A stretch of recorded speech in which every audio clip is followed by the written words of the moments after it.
Hello everyone, this is Dr. Robert Ott. In Congress, we are entrusted with safeguarding the nation's future, and that responsibility demands we speak plainly about the challenges before us. And I want to tell you something we don't like to admit. America didn't lose its power. We lost something far more important.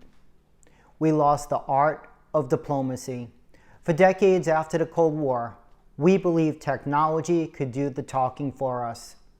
Drones instead of dialogue, sanctions instead of strategy, and pressure instead of persuasion. And for a time, it felt like strength, until the world reminded us that strength without strategy is just noise. Because now the ground is shifting. China is rising, Russia is resurging, Iran and North Korea are pushing harder than ever. And our military, built for one major adversary, is being stretched across four. And here's the part no one wants to say out loud. America is over $30 trillion in debt. We now spend as much on interest payments as we do on our entire defense budget. Economists warn that debt this large slows growth, drains investments, and weakens national power. A nation cannot lead if it's paying yesterday's bills with tomorrow's money. And if we care about the posterity of America, the generations who will inherit what we leave behind, then we must face a hard truth. No superpower survives without discipline. And yes, that means austerity measures, not punishment, not pain, but economic and social responsibility. A strategic tightening so we can strengthen what truly matters. And all of this is unfolding while the world stands on the edge of war. In more than one strategic region, and geopolitical tensions are beginning to broaden, not fade. And in moments like this, we should hope that Iran doesn't issue a modern-day Nero decree, a desperate, scorched earth decision that harms its own people and destabilizes an entire region. History teaches us that when leaders feel cornered, they sometimes choose destruction over dialogue. That is why diplomacy matters. That is why restraint matters. That is why strategy matters.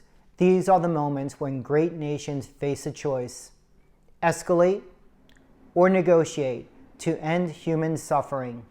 And history shows the wise ones choose diplomacy. After the Cuban Missile Crisis, the United States and the Soviet Union did something extraordinary.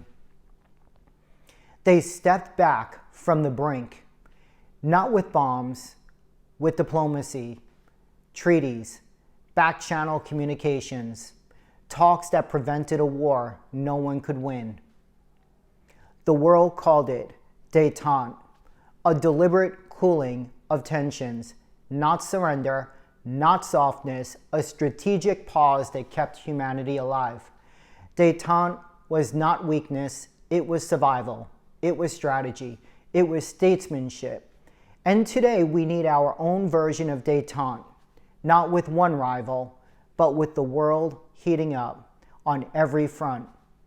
We need the courage to talk, the discipline to listen, the wisdom to negotiate before a crisis becomes catastrophes. If America wants peace, prosperity, and a future not defined by endless conflict or crushing debt, then we must rebuild our diplomatic strength.